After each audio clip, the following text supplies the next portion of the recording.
ไว้แต่ยังถ่าอีกเพราะว่าเขาว่า20 วันจังสิแล้วเขาห้องแวนตาโปรแกรสซีฟมันเห็นใกล้น้ำกันน่ะมันพอดีกระเทินเห็นอยู่แต่มันเห็นกระเทินเนาะอ่านได้อยู่แต่มันกระเทินคันเอาตั้งเบิ่งไรมันก็บ่คักเนาะมันมัวมันพอดีกระเทินเขาห้องว่าเท่ากระเทินเนาะธรรมดาเท่ามาเลยตาแจ้งแต่มันกระโปมันบ่แจ้งคักปานไหนว่าซั่นไปเด้อขอโทษขออภัยนำลูกหลานเด้อดังนั้นพี่น้องสิ่งสำคัญที่สุดให้พวกลูกหลานขยายความต่อไปทั่วประเทศทั่วแผ่นดินลูกหลานลาวไทยให้เป็นหัวใจเดียวกันทั้ง2 ชาติ 2 แผ่นดินอันนี้สักวันหนึ่งพวกเฮาสิได้ซิมรถสักวันหนึ่งพวกเฮาสิได้ไสสนะถ้า2 ชาติ 2 แผ่นดินนี่ขาดความสามัคคีเผด็จการยังจะอยู่ต่อไปอย่างดนนานได้พี่น้องลูกหลานดังนั้นแหละพักกันซอยกันพักกันสามัคคีกันน้ำเพิงเหือเสือเพิงป่า2 ชาติ 2 แผ่นดินนี่บ่ให้แตกแยกสามัคคีกันเพื่อช่วยเหลือซึ่งกันและกันบุกบืนไปสู่เสรีภาพและประชาธิปไตยเดี๋ยวมันก็มาแล้วพี่น้องสบายดีลานตอบแทนบ่นานอีกบ่นานดอกจัดมันเลยลุงพวกหากินมันนี่ แม่นมันเฮ็ดให้เฮาทุกข์เฮายากมันเฮ็ดให้พ่อแม่พี่น้องประชาชนลำบากกากกรรมดังนั้นแม่นประชาชนที่จะต้องเข้าใจกันประชาชนไทยประชาชนอีสานถือศาสนาพุทธถือศีลมีความเมตตาปราณีมีความเอ็นดูเห็นบ่มีความเอื้อเฟื้อเกื้อกูลเขาถือศาสนาพุทธเขาศาสนาเดียวกันบุญประเพณีกันเดียวกันภาษากันเดียวกันอาหารการกินกันเดียวกันเฮาเป็นพี่น้องกันแน่นอนเพียงแต่ว่าเฮาอยู่ฝั่งนั้นกับฝั่งนี้ซื่อๆดังนั้นเวลาเดือดร้อนเฮาก็ต้องเบิ่งกันซอยกันเจริญก็เจริญนำกันไปมาหาสู่นำกันถ้าประเทศไทยประเทศลาวมีเสรีภาพกันทั้ง2 ฝั่งความยิ่งใหญ่ความสุขของคนอีสานและคนลาวจะดังก้องฟ้าพี่น้องจะดังก้องโลกเสือโลดครั้งนี้นะดังก้องโลกแน่นอนคนอีสานก็สิเก่งคนลาวก็สิเก่งเพราะว่าลูกหลานลาวพี่น้องลาวเขาได้ไปเฮียนนำมหาอำนาจมาแล้วคนไทยก็อยู่อเมริกานี่ประมาณ300,000 คนพี่น้องมาอยู่ในอเมริกานี่เดียวนี่นะมานำอพยพก็มีเป็นสื่ออพยพมากก็มีข้าพเจ้าฮู้เวลาสัมภาษณ์ข้าพเจ้าเป็นนายภาษามีคนอยู่บ้านแถวบ้านแพงนี่แหละ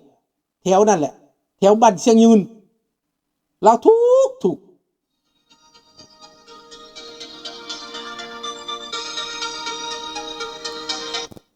ฮัลโหลสวัสดี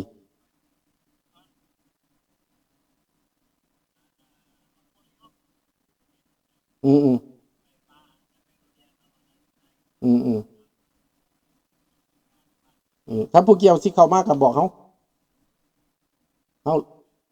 รถเขาจะมันบ่หมด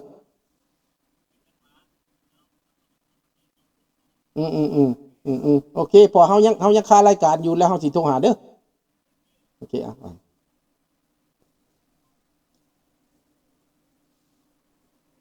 พี่น้องขอโทษหลายๆมีสายเข้ามาเนาะดังนั้นพี่น้องเรื่องที่เฮาเว้ามานี่นะถ้าว่า2 ชาติ 2 แผ่นดินนี้มีความเจริญลาวกับไทยเจริญ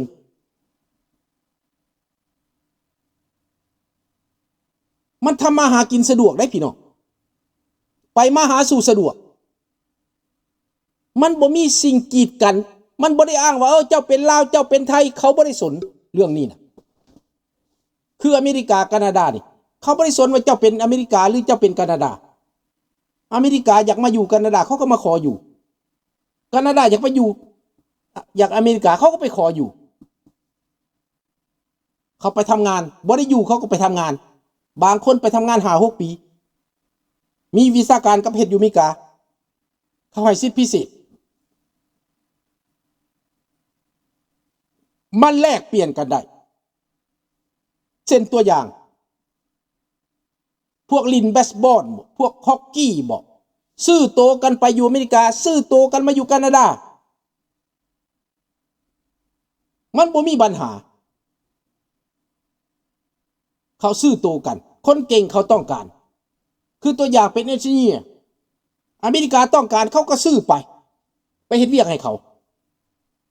แคนาดาต้องการเขาก็ซื้อมานักวิชาการนักเชี่ยวชาญอันนั้นเขาห้องว่าประชาธิปไตยเขาห้องว่าเสรีภาพเขาบ่ได้กีดกันว่าลาวหรือไทยสองชาติสองแผ่นดินนี่ไปมาหาสู่กันได้คนไทยสิไปอยู่เวียงจันทน์ก็ไปบ่ต้องกีดกันคนลาวสิมาอยู่กรุงเทพอยู่อุดรเฮ็ดเวียกทำงานค้าขายก็ได้แต่ต้องแลนหนังสือให้มันถูกต้องเท่านั้นบ่ได้กีดกันอย่างเบิดเพราะว่าเป็นพี่น้องกันดิบ่จำกัดหาดแคบไปมาหาสู่สะดวกสบายค้าขายก็ได้ลงทุนก็ได้คนอเมริกามาซื้อลงทุนอยู่แคนาดาก็ได้คนแคนาดามาลงทุนอยู่อเมริกาก็ได้คนไทยคนลาวจะตั้งห้านค้าห้านขายอยู่ในอุดรขอนแก่นก็ได้หรือจะไปปลูกฝังก็ได้ไปขออนุญาตเจตนาเจตจำนงได้เบิดพี่น้องเฮ็ดธุรกิจเขาบ่ได้กีดกันว่าเจ้าเป็นไทยเจ้าเป็นลาวบ่ได้เป็นแนวนั้นอันนี้เขาห้องว่าเสรีภาพดังนั้นแหละเฮาจึงเว้าว่าลูกหลานลาวไทยให้มันมีหัวใจเดียวกันซะก่อนมันจึงจะผลักดันให้รัฐบาลนั่นรัฐบาลไทยรัฐบาลลาวเข้าใจเรื่องเสรีภาพนี่ก่อนเป็นหยังอเมริกาเขาจังมักเว้าเสรีภาพเขาบ่ได้กีดกันเด้จีนสิมาลงทุนอยู่อเมริกาก็ได้ถ้าเจ้าบ่เป็นคอมมิวนิสต์ถ้าเจ้าบ่มาอยู่ยงปลูกปั่นหรือแบ่งแยกเขาอันนี้เจ้ามาจกตับจกไตเขาเจ้ามาม่างเพเขาเจ้ามาส่อกวนฮอดการเลือกตั้งเจ้ามาส่อกวนฮอดอันการบ้านการเมืองเขาเพื่อสิล่มเขาก็ไล่เจ้ากลับซะตัวเห็นบ่ตั้งแต่กี้เขาก็ปล่อยเจ้ามานะมาตั้งนั่นมาตั้งนี่ศูนย์วัฒนธรรมบ่ศูนย์อินเตอร์แลนด์ของจีนบ่จังสิ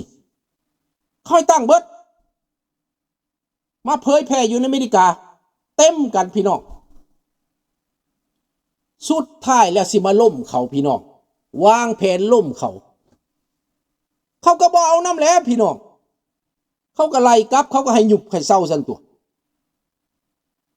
อันนี้แหละพี่น้องมายุโยงปลุกปั่นคนอเมริกาให้ต่อต้านรัฐบาลเขา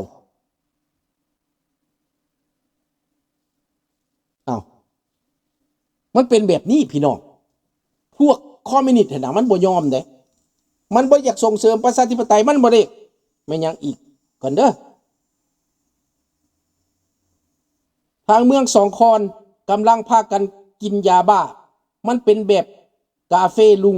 มีแต่ผู้ใหญ่กิน3 มื้อ 3 คืนตำรวจบ่เฮ็ดหยังก็ตำรวจก็เป็นโจรตำรวจก็เป็นบ้านำกันนะพี่น้องลูกหลานลาวเอ้ยบ่แม่นแต่เมืองสองคอนเป็นเบิดลุงถามมาเบิดแล้วยาเคยาอียาบ้าซาใบกระท่อมต้มใส่น้ำคกต้มใส่ยาแก้ไอกินกันมวน3 มื้อ 3 คืนบ่ลุกบ่ตื่นคันพ่อแม่เว้าสิฆ่าสิแกงตาแดงใส่กี่สีลุงฮู้ว่าเบิดเรื่องนี้น่ะเสียธาตุขาดคุณเขาเป็นหยังจังให้เฮาเป็นแนวนี้เพราะว่าเขาบ่อยากให้เฮาเป็นนักสู้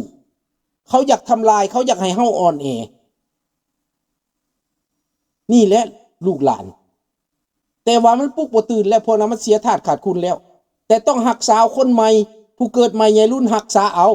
ดึงเข้ามารักษาไว้ ให้ฮู้จักให้เฮียนฮู้ให้ทันคนลุงสุนทราเกิดมานี่นะเกิดอยู่ประเทศลาวนะพ่อแม่ตายปะตั้งแต่น้อยๆเหลือผู้เดียวนี่อยู่นำแม่เฒ่าอยู่นำแม่ตู้แต่บ่เคยคิดชั่วบ่เคยกินเหล้ากินยาบ่เคยสูบยาสูบซาบ่เคยเฮ็ดอายุ8ปี9ปียังบ่ได้เข้าโรงเรียนลุงนี่นะอยากไปเรียนหนังสือตัดเอาแป้นมาเซาะกบดีๆเอาลูกไฟสายดำๆมาย้อมให้มันดำเป็นกระดานดำไปเรียนหนังสือทรงบ่มีความทุกข์ความยากบ่มีพ่อมีแม่ตัดเอาทรงดำมาเกลือนี่นะมันเฮ็ดทรงหัวหูดทรงซ่อนก็บ่มีอายุ10ปีบ่มีทรงซ่อนขอโทษขออภัยนำลูกหลานหลายเว้าความจริงไปเข้าโรงเรียนลมเป่าหำอยู่วูอยู่พอบ่มีส่งสอดขอโทษเด้ออายุ10ปีแล้วความทุกข์อันนี้แหละความทุกข์ลุงจะมีหัวใจได้เขาไปเฮียนก่อนเฮาแหละคิดว่าสิบ่ทันเขาเข้าตั้งแต่ป .1 ลุงเข้าบาทเดียวใหญ่แล้วนายครูให้นับเบิ่งดูว่าซั่นนับกายพันนับกายหมื่นนับได้10ปีเพราะว่านั่งอยู่หลังควายฟังสถานีวิทยุทิดคำทำข่าวฟังเพลงไทยเขานับเขาว่าเขาก็เฮียนน้ำวิทยุหั่นแหละนับได้อ่านตัวไทยก็ยังได้แล้วตอนนั้นบ่ทันได้เข้าเฮียนอ่านได้แล้วตัวลาวก็อ่านได้น้อยหนึ่งแล้วบ่ได้เข้าเฮียนเด้แต่ว่าพยายามหมู่เฮียนหมู่อ่านหมู่เว้าก็เบิ่งลังเถือก็ไปจอบอยู่ประตูปองเยี่ยมโรงเรียนอยากอ่านอยากเฮียนเห็นเขาเฮียนไปจอบไปเลี้ยงควายแล้วไปจอบเบิ่งมือหนึ่งตัดสินใจให้ไปบ่มีส่งก็สิไปพระแพทย์สอดเตียวไปสิไปสุดท้ายแม่เฒ่าตัดมักส่งหัวหูดให้ไปแม่ตู้ตัดส่งหัวหูดให้ไปเฮียน3 เดือนขึ้น3 ห้องเฮียนไวกว่าหมู่ขึ้นป .4 ขึ้นป .5 ไปข้างอยู่ป .5 ปี 1ก็ได้รังฟอกเซภาษาฝรั่งเศสติมป .5 นั่นแหละนำได้ครูมาบ้านเฮาเพิ่นเป็นเจ้าเมืองแล้วตายแล้วเจ้าเมืองตอนปลดปล่อยนี่แหละคนบ้านพ้นสิมนายครูซอยนายครูมานายครูวังบ้านวังเก็ดวังเมาข่าวนั้นข้าพเจ้าเป็นลูกศิษย์กับนายครูเกือบเท่ากันพี่น้องนายครูก็ประมาณ20กว่าปีลูกศิษย์ก็10กว่าปีสุดท้ายฮอดป .6 เสียงได้ที่1พี่น้องเข้าลีเซได้ไปเสียงลีเซได้จนได้มาฮอดเมืองนอกปัจจุบันนี้นะพี่น้องจังได้เข้าใจการบ้านการเมืองจะได้มีความรู้ความรักทันเขาคันแม่นเลี้ยงหลังควายอยู่หั่นก็สิบ่ได้ฮู้หยังแหละแต่ลุงบ่กินเหล้าบ่สูบยาบ่ไปมั่วสุมน้ำเรื่องนั้นบ่สูบซาเฮาจึงรอดจากอบายมุขเหล่านั้นได้แล้วลูกหลานในประเทศนี่นะไปหันสนใจอบายมุขสนใจเรื่องยาเสพติดเข้าใจแล้วบ่ว่าเป็นหยังคันเขาทำลายสาวหนุ่มหญิงสาวเขาก็เหยียบคอเจ้าแล้วเขาก็เอาคนที่ว่าพวกพวกของเขามาคุมอำนาจเจ้าเงยคอบ่ขึ้นแล้วเจ้าติดยาเสพติดให้เขาข่มเหงเขามาล่อขายเจ้าขายเอาเบิดเจ้ามีนาเจ้าขายนาเจ้ามีเฮือนเจ้าขายเฮือนเจ้ามีควายเจ้าขายควายเจ้ามีหยังเจ้าคนไปขายเบิดบ่มีอันขายลักเอาเจ้ากลายเป็นคนชั่วแล้วเห็นบ่บัวสวรรค์มันเป็นแบบนั้นเด้เอาไปมาบ่ได้กินนี่สิฆ่าหมู่แล้วเด้ฆ่าพ่อตีแม่ก็เห็นมาเบิดแล้วบ่เว้าไกลดอกลูกหลานข้าพเจ้านี่น่ะซื้อให้หยังก็เอาไปขายหมดจนข้าพเจ้าอ่อนกำลังใจแล้วเฮ็ดหยังบ่ได้แล้วเปลี่ยนแปลงเขาบ่ได้แล้วแก้ไขบ่ได้แล้วมันบ่เป็นคนเลยดิมันเป็นผีแล้วคนอยู่อ้อมข้างก็อยู่บ่ได้แหละ บ่อยากอยู่ใกล้แหละหนีแหละ